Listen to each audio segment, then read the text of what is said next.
नमस्कार दोस्तों मेरा नाम प्रीतम सिंह है। स्वागत है आपका हमारे चैनल में। दोस्तों आज के वीडियो में मैं आप लोगों को आर्मी में कितनी प्रकार की रैंक होती है इसके बारे में बताऊंगा। दोस्तों इसके अलावा मैं आप लोगों को बताऊंगा कि आप डायरेक्ट कौन सी रैंक को हासिल कर सकते हैं और प्रमोशन के द्वारा कौन कौन सी रैंक आप हासिल कर सकते हैं।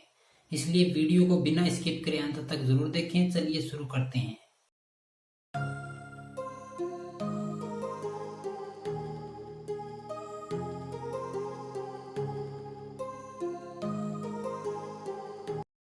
दोस्तों सबसे पहले बात करते हैं आर्मी की सबसे छोटी रैंक के बारे में। दोस्तों मैं आपको बताना चाहूंगा कि आर्मी की सबसे छोटी रैंक सिपाही की रैंक होती है। दोस्तों सिपाही की रैंक आपको 5 प्रकार से मिल सकती है। दोस्तों मैं आपको बताना चाहूंगा कि सोल्जर ट्रेड्समैन के तहत भर्ती देख के आप सिपाही बन सकते हो। सोल्जर नर्सिंग असिस्टेंट के तहत आप सिपाही बन सकते हो। सोल्जर टेक्निकल के तहत आप सिपाही बन सकते हो।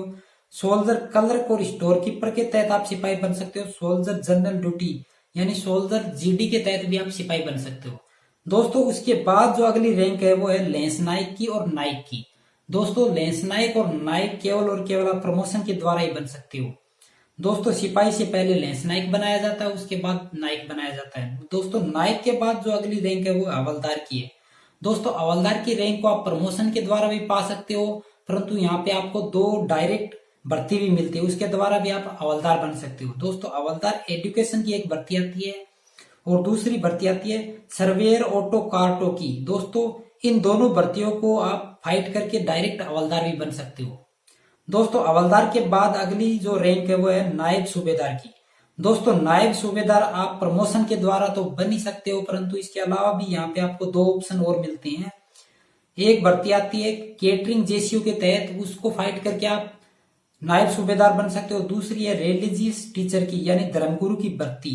दोस्तों इन दोनों भर्तियों को देख के भी आप डायरेक्ट भी नायब सूबेदार बन सकते हो। दोस्तों नायब सूबेदार के बाद अगली जो रैंक है वो है सूबेदार की। दोस्तों इस रैंक को केवल और केवल आप प्रमोशन के द्वारा ही पा सकते हो।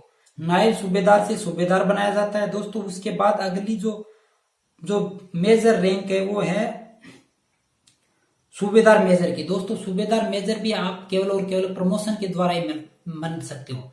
दोस्तों सूबेदार से आप सूबेदार मेजर बनते हो प्रमोशन के द्वारा। और मैं आपको बताना चाहूंगा कि दोस्तों नायब सूबेदार, सूबेदार और सूबेदार मेजर, दोस्तों ये तीनों रैंक है, ये जूनियर कमीशन अधिकारी की रैंक है।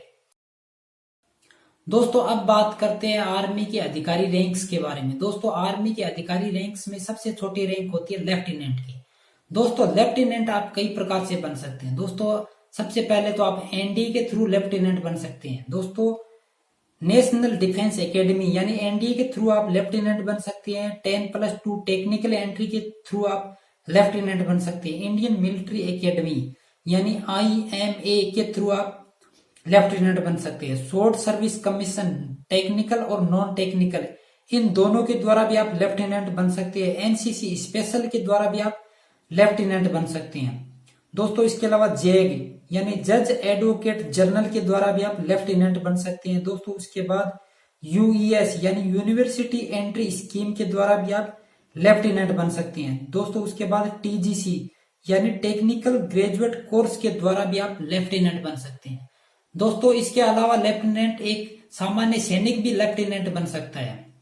दोस्तों इसके लिए साल में 2 बार फॉर्म अप्लाई करने का मौका होता है। वो फॉर्म अप्लाई करके आप, जो कि एसीसी का फॉर्म होता है, दोस्तों उस फॉर्म को अप्लाई करके आप भी लेफ्टिनेंट बन सकते हैं। ये एक सामान्य सैनिक के लिए मौका होता है। दोस्तों लेफ्टिनेंट के बाद जितने भी पोस्ट होती है, जितनी भी रैंक होती है, वो सब की सब आपको प्रमोशन के द्वारा ही मिल सकती है। दोस्तों लेफ्टिनेंट के बाद आप कैप्टन बन सकते हो।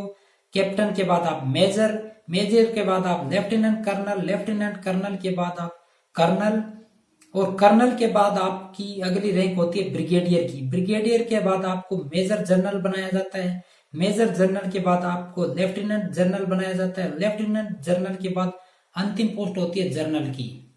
दोस्तों ये तो थी आर्मी की अधिकारी रैंक की जितनी भी रैंक होती है वो रैंक। इसके अलावा मैं आपको बताना चाहूंगा कि एक सर्वोच्च रैंक और होती है जो कि आर्मी की रैंक होती है। उसके बारे में अगर आपको पता हो तो आप कमेंट बॉक्स में जरूर लिखें। अगर आपको नहीं पता हो तो इसको मैं अगले वीडियो में जरूर बताऊंगा। दोस्तों आज के वीडियो में मैंने आर्मी की बेसिक स्ट्रक्चर के बारे में बताया। दोस्तों इसके बारे में मैं डिटेल से भी बताऊंगा कि कौन सी पोस्ट के लिए क्या क्वालिफिकेशन चाहिए, कितनी उम्र होती है। परंतु इसके लिए अगर आज मैं बताने लग जाता तो वीडियो लंबा हो जाता।